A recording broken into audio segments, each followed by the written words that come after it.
want to say this, and I'll go.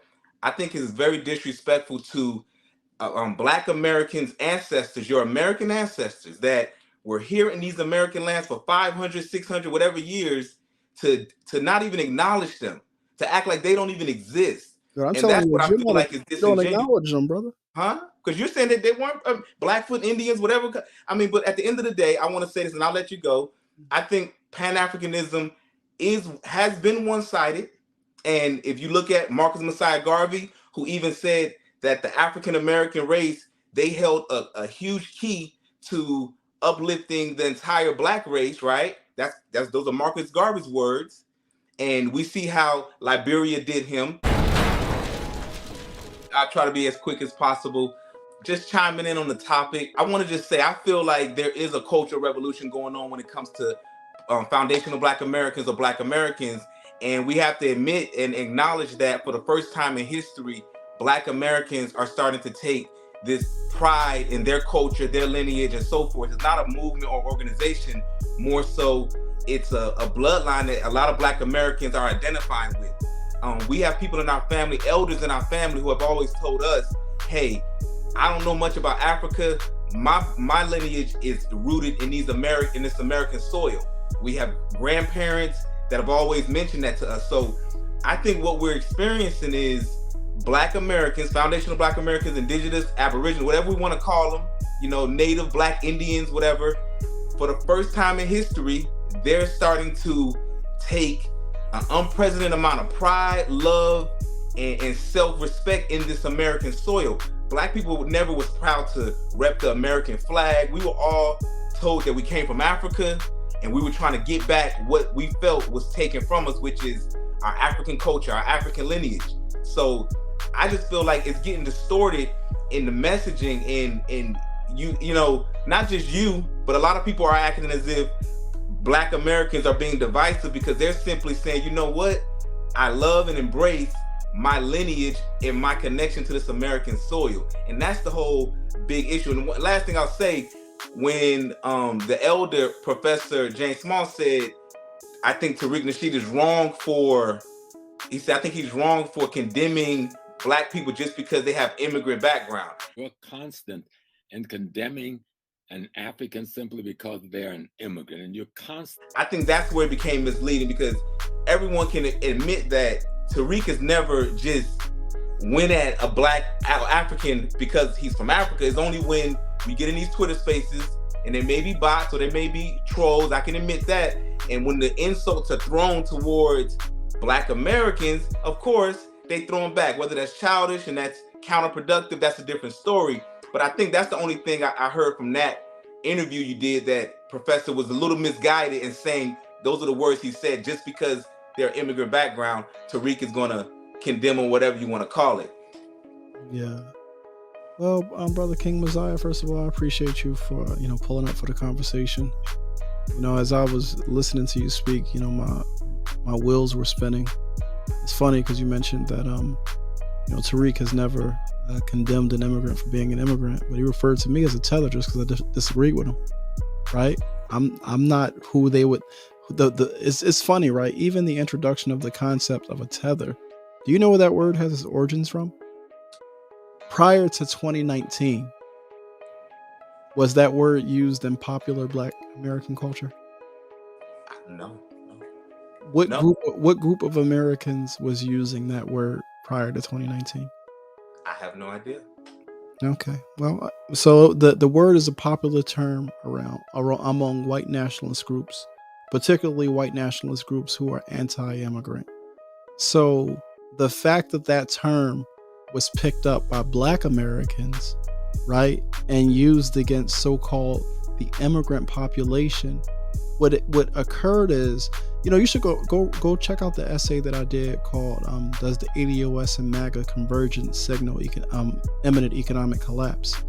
And what the brother kept doing is convoluting FBA with ADOS. We all know that ADOS is a political movement.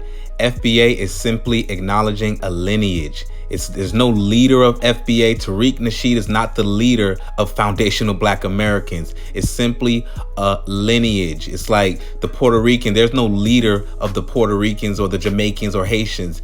That that's who they are. I mean, you're acknowledging that your lineage is rooted in this American soil, but this brother continued to convolute ADOS with FBA. And also he had a kind of condescending tone in how he was speaking. Just because he's speaking soft and calm, it's borderline insulting and belittling by some of the questions I asked in his response. I mean, I think he's good at spinning a narrative, and he really did not answer my questions or even addressed my points. Because let's get back to when we start to have economic anxiety, you start to look around and it's like, yo, who's eating my food? Especially when it's like, well, I'm getting looked over.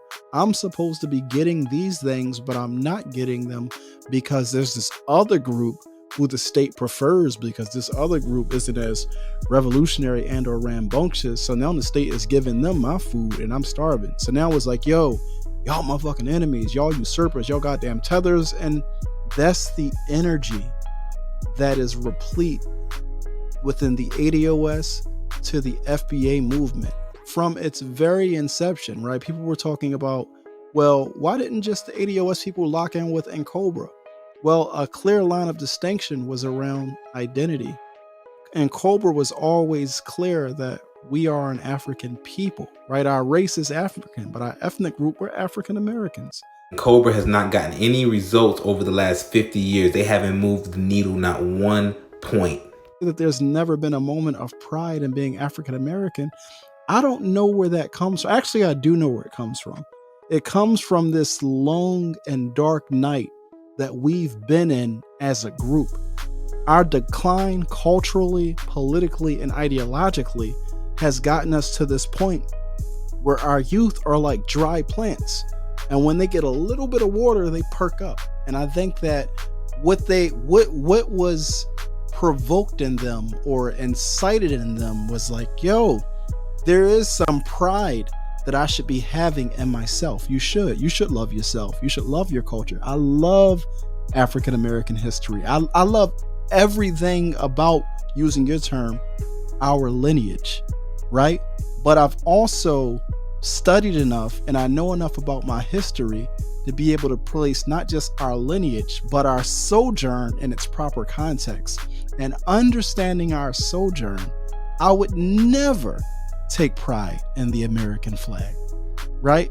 This is what you just said. For the first time, we can take pride in the... See, when you start to conflate the two, I'm of the soil here. My family goes deep in the soil just like yours.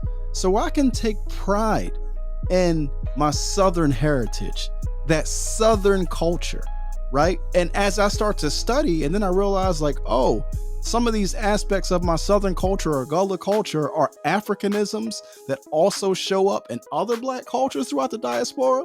Oh, when I travel to Brazil, the Africans there do this. Oh, that's similar to what we do in Black America. Oh, when I travel to Haiti, the Africans there do this. Oh, that's very similar to this. Oh, when I'm in Jamaica, the Africans there do that. Oh, and you start to see the commonalities and the connections. So although I have a love for the history and my heritage, I never confuse that with this colonial settler state of the United States of America, which enslaved my ancestors and which is at war with me to this day. This is why you're demanding reparations, because it's enslaved you and now it's economically choked you to the point that you can't survive. And because there's no food or no water coming, you're looking around, it's like, yo, I'm getting crowded out by all these other Black people that are showing up in the center of the empire. Because America is no longer just a country or a nation, it's an empire. So without the correct analysis, that beautiful passion that you have for your history and that rage that you have for injustice, it'll be directed the wrong way. You'll start loving your enemy and hating your brother. Because every single one of your ancestors from 1797, from the 1600s to 1700s to 1800s to 1900s, they all referred to themselves as African. If you actually the Native Americans refer to themselves as African, brother. Oh my God. So I just want a quick question. I know you can move on to the next caller. Mm-hmm. Are you telling me that the Native American Indians of the Americas were not highly melanated Black people? Yes, I am telling you that, brother. They were not. Yeah, I'm telling you that. Your information is incorrect, brother. Respectfully. What was that? Your information is incorrect because that's not everyone can. I think people ask people in your comment section, were Native Americans black, and they would tell you yes, that's common. I would just encourage you, brother, to go whatever you state, right? I just want to say this, and I'll go. I think it is very disrespectful to Black Americans' ancestors, your American ancestors that were here in these American lands for 500, 600, whatever years, to not even acknowledge them, to act like they don't even exist. I'm and that's what I feel like is disingenuous. Don't acknowledge them, brother. Huh? Because you're saying that they weren't Blackfoot Indians, whatever. I mean, but at the end of the day, I want to say this, and I'll let you go. I think Pan-Africanism has been one-sided. And if you look at Marcus Messiah Garvey, who even said that the African-American race, they held a huge key to uplifting the entire Black race, right? Those are Marcus Garvey's words. And we see how Liberia did him. And Black Americans do experience, the only time Pan-Africanism is a thing is when it can be what can Black Americans do for the country that they're going into this Pan-African operation with. I mean, that's a reality, that's a fact. So I'm all for Pan-Africanism, but I think to acknowledge and accept the reality that, yeah, Pan-Africanism has been one-sided. There's nothing wrong with that, brother.